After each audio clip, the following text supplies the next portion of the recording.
Hi, Donya. I'm here too now. Hi, Mike. Howdy. That's Michael. Good evening. Now maybe you won't be getting an echo. Okay, thank you.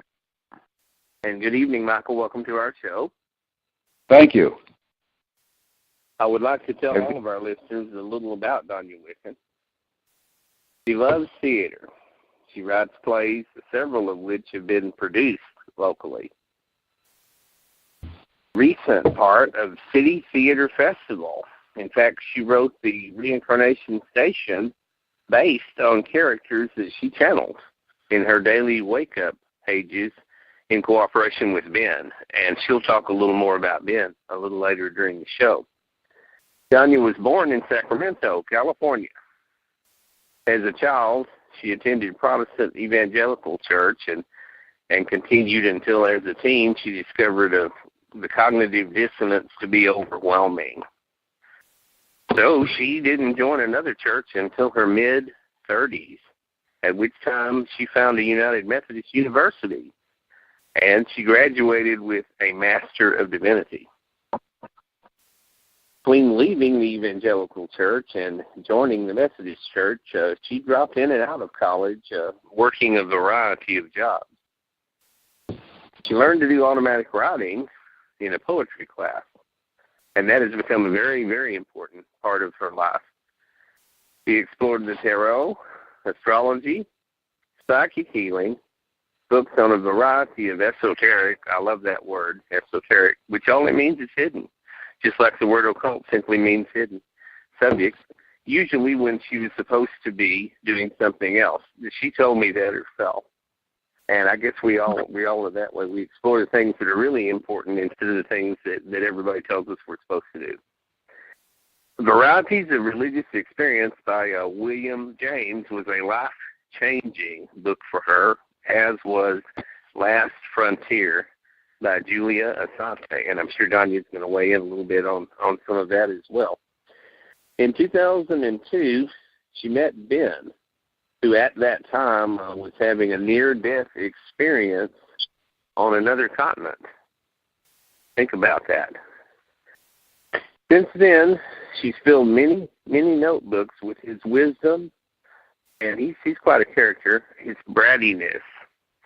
And she shared them with many people in Facebook groups and on her website, which anyone can go to and join and look at all this wonderful material. www.thezenofben.com. So, DONYA, welcome to the show. Thank you, Rich. Good to be talking to you again. DONYA, first off, I think everybody would love to know, how did you meet Ben, and how did the two of you communicate? Well, it's a weird story. You pointed out that automatic writing has become an important feature of my life, and that's sort of what made it possible.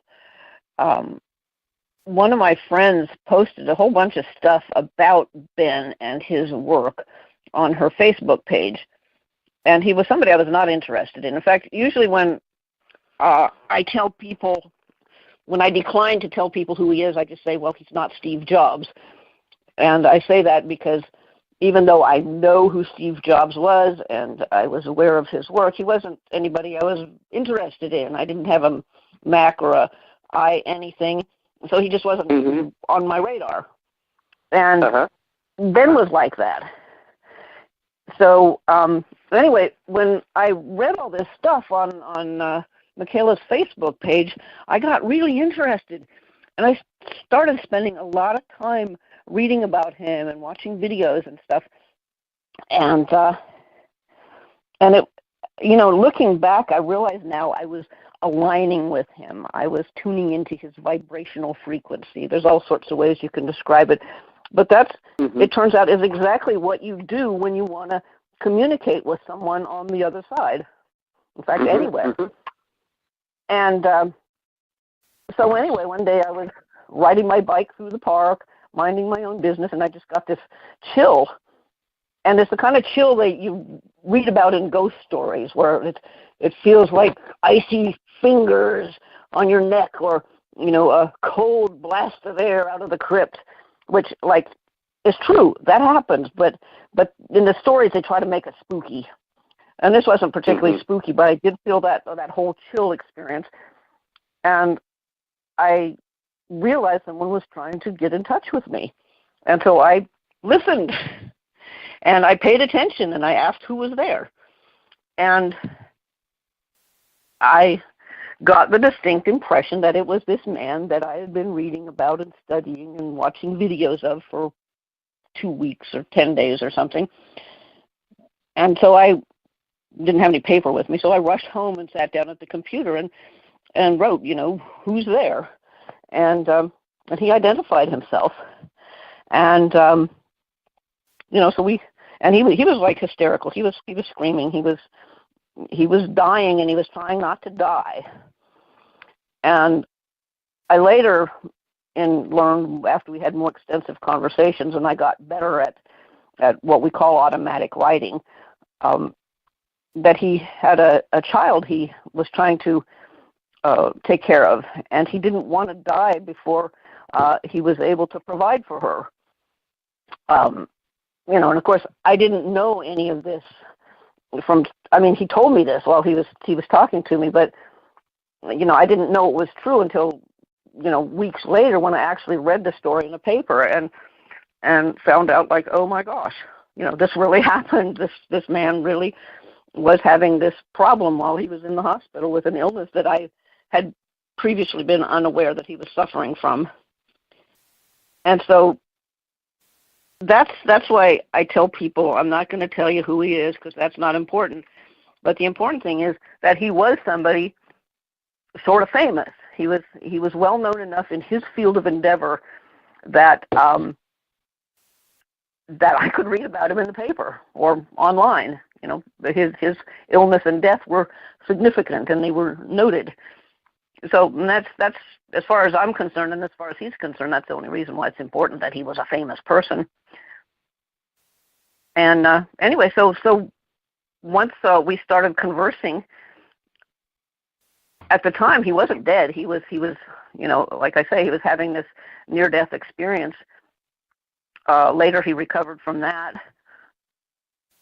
and went into a coma, and he communicated with me from the coma. And then later he died, and he communicated with me from the other side. But it's all telepathic. You can, and see, that's what I found so interesting, is that whether he was alive or in a coma or dead, he could still communicate. Once we had made that connection, it was all just telepathy, and it didn't really matter what condition his body was in. And by the way, Donna, we have a lot of callers here, and I want to remind everybody, feel free to ask Donya a question at any point, or to make a comment if you'd like. If something she says resonates with you, feel free to comment or ask a question. Does anybody have any questions? Michael, do you have a question? I've known her all my life. I have none. Henry, do you have a question? 903. Yes, I do have a question. I would like to get the lady's opinion on whether these war people, these like USA and Russia, whatever, if they're communicating on some kind of subliminal level, their rage transcends the mouths and interacts with the other's rage. You understand what I'm saying? Yeah, yes, I do, and I don't really have a definitive answer, but I think that's entirely possible. Mental energy travels, and if you can, of course, the best mental energy, and I think the most powerful, is love. And if you can convey love to somebody, continents away, I'm sure you can convey anger and hate and and all that as well. And I think we ought to really work as hard as we can to keep it, high frequency and not fall into, the hate and the desire to destroy. Okay. Well, I'll tell you something about... Go ahead, Donya. Go ahead. Oh, I was going to say, I'm going to tell you something about me. I don't really know very much. I mean, basically everything I know about the afterlife and about telepathy and automatic writing, I learned it all from Ben. So there's a lot of people. In fact, there's probably some on the line with us right now who know a lot more about these things than I do. And, I'd certainly welcome them to comment if they want to. Yeah, most of the stuff I've learned about life, I've learned from dogs. Oh, right. Yeah. And, of course, since I've been communicating with Ben, I've been talking to dogs on the other side, and they're great. Mm-hmm. Well, I talk to them on this side. Well, yes, as a matter of fact, I think you train dogs, don't you? I think a lot of your experience with animals is through training dogs. Yeah, I used to train dogs myself. Really? That's great. What's your name? Henry Baxley. Henry. Yeah, I mean, I'm a great dog lover, and I love people who can communicate with dogs.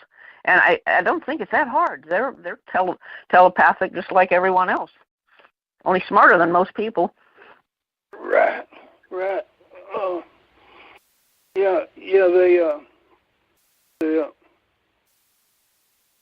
Well, it took me about 30 years to learn to shut up. let the dog lead you. But I'm getting there. Well, you know something, that is the key to communicating with, well, for lack of a better term, dead people, spirit. Shut up and listen. People say, oh, well, that's not possible, blah, blah, blah, blah, blah. Well, you know what? Shut up and listen. They're trying to talk to you all the time. Yeah. I don't mean you shut up and listen. I mean in general, people should shut up and listen. People in general, yeah, I love it, yeah. Donya, why does the book call Ben an ordinary dead guy? Tell us about that. He does have a sense of humor.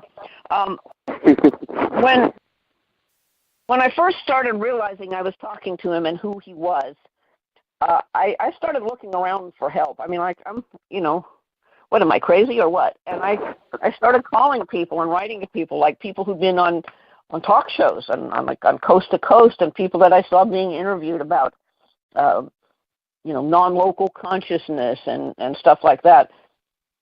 And the first thing I realized was that anybody I talked to, if I told them who he is, they wanted proof.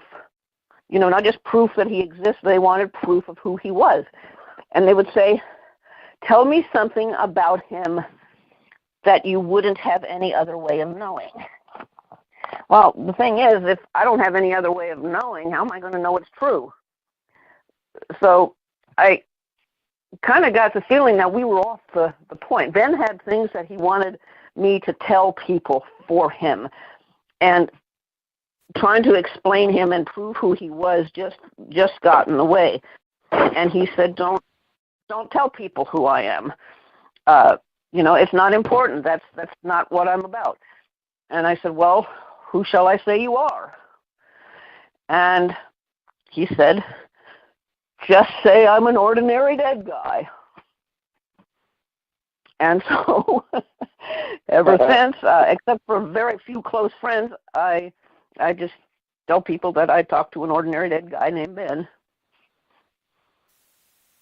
Donya, how do we know that what you're telling us is real? You mentioned Sante. Could you tell us a little bit more about how you know it's real? Well, I know it's real because I've been, basically living with Ben for several years now. But you don't know that I know it's real. And you know what? You don't have to. Ben And I have a website, and people, come check out his writings and leave messages. And this one man left a note that said, "I'll believe in you if you tell me my mother's nickname." And I'm like, oh, no, we can't. I don't know how to do that. So Ben steps up and he says, "You don't have to believe in me. I'm not trying to start a religion. If you can't believe I'm real, that's okay. Just assume that Donya's a clever writer and enjoy the stories." And I thought, well, okay, that's kind of win-win for me. I'm either channeling very charming Spooky, or I'm a clever writer. And I got to thinking about it, and I've thought about it a lot since. Some of the most important stuff we learn is from fiction. Some of the most important experiences we have, books that change our lives are fiction. Movies that change our lives are fiction. So if this man thinks I'm writing fiction and is in some way benefiting from it, great. Now, I met a young man once. He was son of friends of mine. And I knew him around the time he saw Star Wars for the first time. Now, you talk about a life-changing experience. It was like that movie suddenly gave him something to live for. He not only started attending school regularly, he started reading independently. He started writing. He became quite an admirable man. And it was like, this was all about this dumb movie that I didn't even like that much. But it changed his life. And I'm saying, okay, fiction can do that. So if I'm writing fiction, more power to me. And otherwise, I would say if someone is really interested in knowing whether or not what I'm doing is real, and whether or not it's possible, and whether or not mediums really do communicate with people on the other side, do it yourself. Nowadays, all the mediums, except the ones who are trying to be exclusive, they're all saying, we all have the same gift. It's not a big deal. You work at it, you practice, you develop it, maybe get some coaching, but you can do it. So if you really are interested, try it yourself. A lot of people aren't interested. A lot of people who talk to people like me about the other side and non-local consciousness, they really don't want to know about it. They just want to make a big point of how much they don't believe in it. And that's fine too.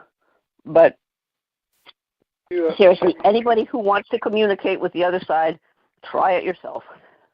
There's a gospel song called On the Other Side. Uh-huh.